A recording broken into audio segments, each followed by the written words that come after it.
ഈ 2026 FIFA world cup football അതിൻ്റെ അവസാന മത്സരം നാളെ വെളുപ്പിനെ, അതായത് ഒരു 12:30-ക്ക്, നമുക്ക് ഇന്ന് രാത്രി തന്നെ 12:30 മണിക്ക് തുടങ്ങും. ഞാൻ മിക്കവാറും മാച്ചുകളെല്ലാം ഇതിൽ കണ്ടു. അതിൽ പ്രത്യേകിച്ചും ഞാൻ നിർബന്ധമായിട്ട് കാണുന്ന മാച്ചുകളെന്ന് പറഞ്ഞാൽ അർജൻറ്റീനയുടെ എല്ലാ കളിയും ഞാൻ കാണും. ഒരു മെസ്സിയുടെ ഒരു ഫാനാണ് ഞാൻ. മെസ്സി എനിക്ക് വളരെ ഇഷ്ടമാണ്. പിന്നെ അതുകൂടാതെ ഞാൻ കാണുന്ന ഫ്രാൻസിൻ്റെ കളി കാണും, സ്പെയിനിൻ്റെ കളി കാണും. അപ്പോൾ ഇങ്ങനെയുള്ള മികച്ച ടീമുകളുടെ കളി എല്ലാം ഞാൻ കാണും. ബ്രസീലായിരുന്നു എനിക്ക് കളി ഏറ്റവും കൂടുതൽ ഇഷ്ടം, ബ്രസീലിൻ്റെ ആയിരുന്നു. പക്ഷേ അവർ നേരത്തെ പോയി. അപ്പോൾ ഇങ്ങനെയുള്ള ടീമുകളുടെ എല്ലാം കളി കാണുമായിരുന്നു ഞാൻ. പക്ഷേ ഇത് കാണാൻ തുടങ്ങിയപ്പോൾ ആഫ്രിക്കൻ ടീമുകൾ വന്നായിരുന്നല്ലോ. ഇപ്പോൾ മൊറോക്കോ, അതുപോലെ തന്നെ ആരും പണ്ട് കേട്ടിട്ടില്ലാത്ത ഒരു രാജ്യം കാബേ വെർദെ, അവരുടെ ആ ഒരു ടീം, ഘാന, ഇവരൊക്കെ കളിച്ച കളി എന്താണ് ഒന്ന് ആലോചിച്ച് നോക്കിക്കോളൂ. ഒരു ടീമിനെ ഇതിനകത്ത് കുറച്ച് കാണാൻ പറ്റത്തില്ല. അപ്പോൾ അർജൻറ്റീനയ്ക്ക് സ്വിറ്റ്സർലൻഡുമായിട്ടുള്ള ക്വാർട്ടർ ഫൈനൽ മാച്ച് വന്നപ്പോൾ ഞാൻ വിചാരിച്ചത് അതിലൊരു കേക്ക് വാക്കായിരിക്കും. സ്വിറ്റ്സർലൻഡ് എന്ന് പറയുന്ന വലിയ ടീം, ആ ടീം. പക്ഷേ സ്വിറ്റ്സർലൻഡ് അതിൻ്റെ മുമ്പിലുള്ള കളിയിലൊക്കെ ഭയങ്കരമായിട്ട് കളിച്ചു അവർ. അപ്പോൾ ഇത് കണ്ടപ്പോൾ ഞാൻ മനസ്സിലാക്കിയത് ഒരു ടീമിനെ ഇപ്പം വേൾഡ് കപ്പിനകത്ത് കുറച്ച് കാണാൻ ഒക്കത്തില്ല. ഇപ്പോൾ ഈ ടെക്നോളജിയൊക്കെ വികസിച്ചു. അത് കണ്ട് മാത്രമല്ല, കളിയുടെ തന്ത്രങ്ങളിലൊക്കെ ഒരുപാട് മാറ്റം വന്നു. അങ്ങനെ ഒരുപാട് കാര്യങ്ങളുണ്ടായി. അപ്പോൾ ഇതിൽ ഏറ്റവും കൂടുതൽ നമ്മൾ കാണേണ്ട ഒരു താരം എന്ന് പറയുന്നത്, താരം എന്ന് തന്നെ പറയാവുന്ന അർജൻറ്റീനയുടെ ലിയണൽ മെസ്സിയാണ്, ക്യാപ്റ്റൻ. അദ്ദേഹത്തിൻ്റെ ഇപ്പം 39 വയസ്സായ മനുഷ്യനാണ്. ഇപ്പോഴും പുതിയ പുതിയ നൂതനങ്ങളായ ടെക്നിക്കുകൾ ഫുട്ബോളിൽ ഇൻവെൻറ്റ് ചെയ്തുകൊണ്ടിരിക്കുന്ന ഒരു മനുഷ്യൻ. അതാണ് നമ്മൾ കാണേണ്ടത്. അപ്പോൾ അദ്ദേഹത്തിൻ്റെ കളികളെന്ന് പറഞ്ഞു കഴിഞ്ഞാൽ, ഇപ്പോൾ നമ്മൾ ഓരോന്നും നമ്മൾ നോക്കണം. കഴിഞ്ഞ ഏതാനും കളികളിൽ, അതായത് ഈ നോക്കൗട്ട് തുടങ്ങിയപ്പോൾ മുതൽ അർജൻറ്റീനയെ ഈ മത്സരത്തിലേക്കെല്ലാം നഷ്ടപ്പെട്ടു പോയ മത്സരങ്ങൾ തിരിച്ചു കൊണ്ടുവരുന്ന ഒരാൾ യഥാർത്ഥത്തിൽ ലയണൽ മെസ്സിയാണ്. കാരണം മെസ്സിയുടെ ഓരോ കളിയും നമ്മൾ നോക്കാം. ആദ്യമായിട്ട് ഇപ്പം നോക്കിയപ്പോൾ കാബേ വെർദെ, അവരുമായിട്ട് യഥാർത്ഥത്തിൽ കാബേ വെർദെയുമായിട്ട് വളരെ കഷ്ടപ്പെട്ടാണ് ജയിച്ചു കേട്ടോ.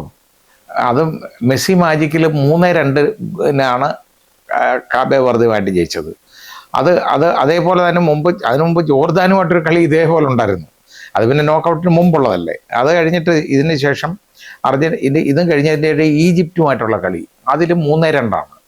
ഈജിപ്തിനെ നമ്മൾ വിചാരിച്ചു എളുപ്പമായിരിക്കും അർജൻറ്റീനയ്ക്ക്. ഇന്ന് ഒരിക്കലും എളുപ്പമായിരുന്നില്ല. വളരെ കഷ്ടപ്പെട്ടാണ് ജയിച്ചത്. അവസാനമാണ് 4 മിനിറ്റിനകത്ത്, അവസാനത്തെ 4 മിനിറ്റിനകത്ത് 3 ഗോൾ അടിച്ച് ജയിച്ച മത്സരമാണത്. അപ്പോൾ അതാ നമ്മൾ കാണേണ്ടത്. അത് മെസ്സി എവിടെ ഉണ്ടോ അതിൻ്റെ എല്ലാം പിന്നിലെല്ലാം മെസ്സിയാണ്. ഓരോ ഗോളിൻ്റെയും പിന്നിൽ മെസ്സിയാണ് നമ്മൾ കാണാം. അപ്പോൾ അതേപോലെ തന്നെ ഇംഗ്ലണ്ടുമായിട്ടുള്ള മത്സരം അതികഠിനമായ മത്സരമായിരുന്നു. അത് ഞാൻ നോക്കിയപ്പോൾ അതിൻ്റെ ആദ്യത്തെ ഹാഫ് ടൈം മുഴുവൻ പരിക്കൻ കളിയായിരുന്നു കേട്ടോ. 2 ടീമുകളും. ഏറ്റവും കൂടുതൽ ഫൗള് കാണിച്ചത് ഇംഗ്ലണ്ടാണ്. ഇംഗ്ലണ്ട് 18 ഫൗള് വരുത്തിയപ്പോൾ അർജൻറ്റീന ഏതാണ്ട് 8 ഫൗളും അവർ മോശമല്ല വരുത്തിയിട്ടുണ്ട്. അപ്പോൾ ഇത് ആദ്യത്തെ ഹാഫ് പരിക്കൻ. രണ്ടാമത്തെ ഹാഫ് വന്നപ്പോഴാണ് ഫുട്ബോളിൻ്റെ മാസ്മരീയത അതിൽ കാണാൻ പറ്റിയത്. അത് കാണേണ്ട ഒരു കളി തന്നെ ആയിരുന്നു അപ്പോൾ അതിൻ്റെ ഇംഗ്ലണ്ടിൻ്റെ കോച്ച് തോമസ് ടുച്ചൽ, ഒരു കഷണ്ടി, തലയിൽ രോമമൊന്നും ഇല്ലാത്തൊരു മനുഷ്യൻ, നല്ല നീളമുണ്ട് കേട്ടോ, മുഖം എല്ലിച്ച മുഖം, ഉന്തിയ തീഷ്ണതയേറുന്ന കണ്ണുകൾ, ഇതുമായിട്ട് ഇങ്ങനെ എഴുന്നേറ്റ് നിൽക്കും. എഴുന്നേറ്റ് നിന്ന് അതിൽ എന്തെങ്കിലും ഒരു പ്രശ്നം ആ ടീമിലെ ആർക്കെങ്കിലും പറ്റുന്നത് കണ്ടു കഴിഞ്ഞാൽ അദ്ദേഹം അവിടെ നിന്ന് ഘോരഘോരം വിളിച്ചു ആർത്ത് സംസാരിക്കുന്നത് നമുക്ക് കാണാം. അലറി സംസാരിക്കുന്നതാണ് നമ്മൾ കാണുന്നത്. അങ്ങനെയുള്ള ഒരു മനുഷ്യൻ. അദ്ദേഹം ഈ ഇംഗ്ലണ്ടിന് വന്ന തോൽവി എന്ന് പറയുന്നത് വളരെ വല്ലാത്ത ഒരു തോൽവിയാണ്. അവർ വളരെ വലിയൊരു ടീമാണ് ഇംഗ്ലണ്ട്, ഒരു സംശയമില്ല. അതിലെ ഉള്ള പ്ലേയേഴ്സ് എന്ന് പറയുന്ന ഒരു 2-3 പ്ലേയേഴ്സ്, അവരെന്ന് പറഞ്ഞാൽ വളരെ, ഇംഗ്ലണ്ടിൻ്റെ ക്യാപ്റ്റൻ ആയാലും അതുപോലെ തന്നെ ബെല്ലിംഗ്ഹാം ആയാലും അതുപോലെ സാക്ക ആയാലും ഒക്കെ, ഇവരൊക്കെ എന്നൊക്കെ പറഞ്ഞു കഴിഞ്ഞാൽ വലിയ പ്ലേയേഴ്സാണ്. അപ്പോൾ പക്ഷേ ഈ ഒന്നും അന്ന് പറ്റിയില്ല. ക്യാപ്റ്റനൊക്കെ എന്നൊക്കെ പറയുന്നത് നിഷ്പ്രഭരായിപ്പോയി അന്ന്. അപ്പോൾ ആ കളിയിൽ ഇതേപോലെ അർജൻറ്റീനക്കെതിരെ ഇതുപോലൊരു അർജൻറ്റീന അല്ല, ഇതാദ്യം ഇവരൊരു ഗോൾ സ്കോർ ചെയ്തു. അതാണ് ഇംഗ്ലണ്ടിന് പറ്റിയ തെറ്റ്. അതുവരെ ആ കളി എന്ന് പറയുന്നത് അനങ്ങാതെ ഈ പരിക്കൻ കളി ഇങ്ങനെ പോയിക്കൊണ്ടിരിക്കുകയാണ്. അവസാനം 45-ാം മിനിറ്റ് ഏതാണ്ട് 55-ാം മിനിറ്റിൽ ഇംഗ്ലണ്ട് അർജന്റീനയ്ക്കെതിരെ ഒരു ഗോൾ സ്കോർ ചെയ്തു. അതാണ് പിന്നെ ഊർജമായത് മുഴുവൻ. ബാക്കി പിന്നെ 2 അസിസ്റ്റ് എന്ന് പറയുന്നത്, അതായത് സൂപ്പർ അസിസ്റ്റ് എന്ന് പറയുന്നത് നമ്മൾ മെസ്സിയുടെ ഭാഗത്തു നിന്ന് കാണുന്നത്. മെസ്സി 2 പേരെ കൊണ്ട് ആ ഗോൾ 2 മെസ്സിയുടേതാണ്. കറക്റ്റ് ഒരാളെ തലയിലോട്ട് പന്തടിച്ചു കൊടുത്തിട്ട് അത് ഹെഡ് ചെയ്യിപ്പിച്ച് ഇട്ട് ഒരു കളിയാണ് നമ്മൾ കണ്ടത്. അല്ലാതെ തന്നെ പന്ത് കൊണ്ട് കൊടുത്ത് അന്തസ്സായിട്ട് അത് നോക്കി ആ പന്ത് തട്ടി മനസ്സിലാക്കിയിട്ട് മാർട്ടിനസ് ബാക്കിൽ നിൽക്കുകയാണ്. അത് ഈ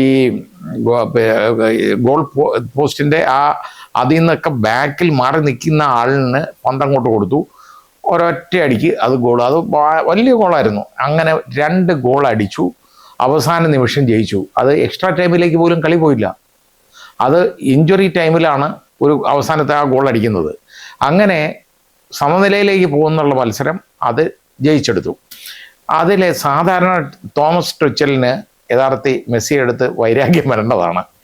പക്ഷേ ആ സ്പോർട്സ്മാൻ സ്പിരിറ്റ് കാണണം. അദ്ദേഹം ഒരു ഇൻ്റർവ്യൂ കൊടുത്തു മാധ്യമങ്ങൾക്ക്. ആ ഇൻ്റർവ്യൂ കൊടുത്തതിനകത്ത് കുറേ കാര്യങ്ങൾ പറഞ്ഞു. അദ്ദേഹം പറഞ്ഞു, അത് ഇംഗ്ലീഷ് ആയതുകൊണ്ട് ഞാൻ വായിച്ചിട്ട് പെട്ടെന്ന് അതിൻ്റെ ട്രാൻസ്ലേഷൻ പറയാം. അപ്പോൾ അത് പറയുമ്പോൾ പെട്ടെന്ന് അത് പ്രിപ്പയർ ചെയ്തിട്ടില്ല. അത് കാരണം നിങ്ങൾ ഇതൊക്കെ തോന്നരുത്, ഇതിനകത്ത് ഇനി അതിൻ്റെ ഗ്രാമറ്റിക്കൽ എററൊന്നും ആരും കണ്ടുപിടിക്കാൻ നിൽക്കണ്ട. ഞാൻ പെട്ടെന്ന് പറയുന്നേ ഉള്ളൂ. അത് എല്ലാം മുഴുവൻ ഞാൻ വായിക്കുന്നില്ല. ഞാൻ ഏതാണ്ട് അദ്ദേഹം പറഞ്ഞാണ്, ഞാൻ ഏതാണ്ട് ഒരുപാട്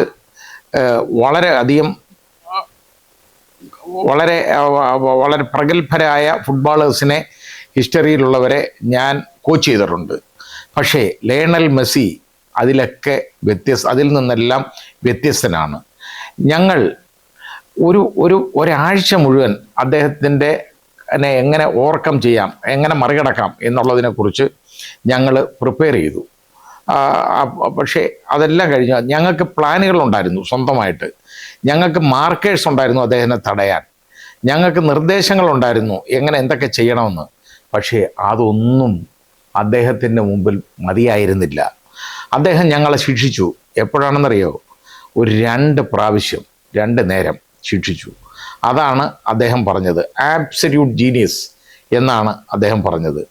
ഇത് കൂടാതെ അദ്ദേഹം പറഞ്ഞ മറ്റൊരു കാര്യം, നിങ്ങൾക്ക് അദ്ദേഹത്തിന് 85 മിനിറ്റ് തടഞ്ഞു നിർത്താം മെസ്സിയെ. പക്ഷേ മെസ്സിക്ക് പിന്നെ ഒരു 5 സെക്കൻഡ്സ് മതി തകർക്കാൻ. അതാണ് ഇന്ന് രാത്രി നടന്നത് എന്നാണ് അദ്ദേഹം പറഞ്ഞത് കേട്ടോ.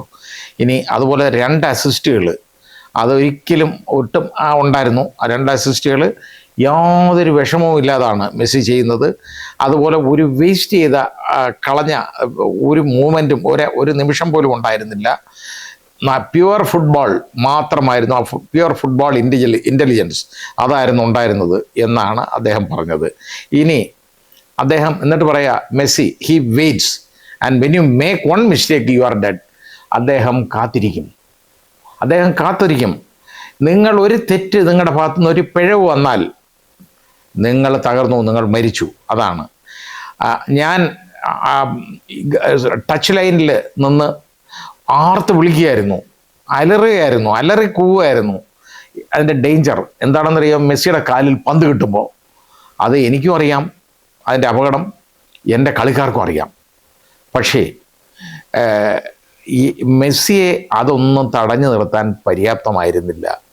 ഇതൊക്കെ വളരെ വ്യത്യസ്തനാണ് അദ്ദേഹം ഈ ലോകത്താരും കാണാത്ത ഫുട്ബോളിൻ്റെ പാസുകൾ അദ്ദേഹത്തിൻ്റെ മനസ്സിൽ കാണും, അത് നടപ്പിലാക്കും. ഇനി എല്ലാവരും ഫുട്ബോൾ കളിക്കാർ ശക്തിയെക്കുറിച്ചും സ്പീഡിനെക്കുറിച്ചും പറയും. മെസ്സിക്ക് ഇത് രണ്ടും അല്ല പ്രധാനം, അദ്ദേഹത്തിൻ്റെ തലച്ചോറാണ്. അദ്ദേഹം ഈ ഒരു ഒരു ഒരു ഒരു ടെമ്പോ, കളിയുടെ ടെമ്പോ എങ്ങനെ വേണമെന്ന് അദ്ദേഹം അങ്ങ് തന്നെത്താൻ നിർദ്ദേശിക്കുകയാണ്, പ്രഖ്യാപിക്കുകയാണ്. എന്നിട്ട് അതിനുള്ള സ്പേസ്, അതിനുള്ള സ്ഥലം അദ്ദേഹം ഉണ്ടാക്കിയെടുക്കും. എന്നിട്ട് എന്താ, എതിര് ടീമിനെ വലിച്ചു കീറുമെന്നാണ് അദ്ദേഹം പറഞ്ഞേക്കുന്നത്. ഇതാണ് അദ്ദേഹത്തിൻ്റെ ഗ്രേറ്റ്നസ്, വലിപ്പം. ഇതുപോലെ ഇംഗ്ലണ്ടിൻ്റെ തോൽവി എനിക്ക് ഏറ്റവും അധികം എന്നെ വേദനിപ്പിച്ചതാണ്. ഞാൻ സത്യം പറയാതിരിക്കാൻ നിവൃത്തിയില്ല. ഞാൻ കള്ളം പറയാൻ എനിക്ക് മനസ്സില്ല. ഞങ്ങളെ അടിച്ചിട്ടു. ഒരു ഫുട്ബോളർ 39-ാം വയസ്സിലും ഫുട്ബോളിൻ്റെ ഗെയിം എങ്ങനെയാണെന്ന് റീഡിഫൈൻ ചെയ്തുകൊണ്ടിരിക്കുന്ന, പുതിയതായിട്ട് നിർവഹിച്ചുകൊണ്ടിരിക്കുന്ന ഒരു മനുഷ്യൻ്റെ മുമ്പിലാണ് ഞങ്ങൾ തോൽക്കുന്നത്. 2 അസിസ്റ്റുകൾ, അത് മറക്കാൻ പറ്റാത്തതാണ്. എന്നിട്ട് അദ്ദേഹം പറഞ്ഞു, ഇത് sometimes as a coach you have to accept an uncomfortable truth. നമ്മൾ ഇഷ്ടപ്പെടാത്ത സത്യങ്ങൾ ചില സമയങ്ങളിൽ നമ്മൾ അക്സെപ്റ്റ് ചെയ്തേ പറ്റുള്ളൂ, സമ്മതിച്ചേ പറ്റുള്ളൂ. ഞങ്ങൾ തോറ്റത്, we didn't just lose to Argentina. ഞങ്ങൾ അർജൻറ്റീനയോട് അല്ല തോറ്റത്. We lose to Lionel Messi. ഞങ്ങൾ തോറ്റത് ലിയണൽ മെസ്സിയോടാണ്. And if he plays the final like he played tonight, അദ്ദേഹം ഇന്ന് രാത്രി കളിച്ചതുപോലെ ഫൈനൽ കളിക്കുകയാണെങ്കിൽ the rest of the world should be very worried. മറ്റ് രാജ്യങ്ങളുണ്ടല്ലോ, വറീഡായിരിക്കും എപ്പോഴും. എന്ന് പറഞ്ഞാൽ ആ കളിച്ച കളി അദ്ദേഹം ഇവിടെ കളിച്ചു കഴിഞ്ഞാൽ അത് കൊണ്ടുപോകും എന്നുള്ളതാണ് തോമസ് ടുച്ചൽ പറഞ്ഞത്. അദ്ദേഹം, ഞാൻ പറഞ്ഞില്ലേ, എതിർ ടീം, ഇതാണ് സ്പോർട്സ്മാൻ സ്പിരിറ്റ്. ഒരു എതിരാളി അവരെ പരാജയപ്പെടുത്തി, പക്ഷേ അദ്ദേഹത്തിൻ്റെ നന്മകളെയും കഴിവുകളെയും കുറച്ച് കാണാൻ തോമസ് ടുച്ചൽ ഇഷ്ടപ്പെടുന്നില്ല. അതുകൊണ്ട് ഞാനിതിൽ ഇപ്പോൾ ഏറ്റവും ഇഷ്ടപ്പെടുന്നത് ഈ തോമസ് ടുച്ചലിനെ തന്നെയാണ്, മെസ്സിയെക്കാളും.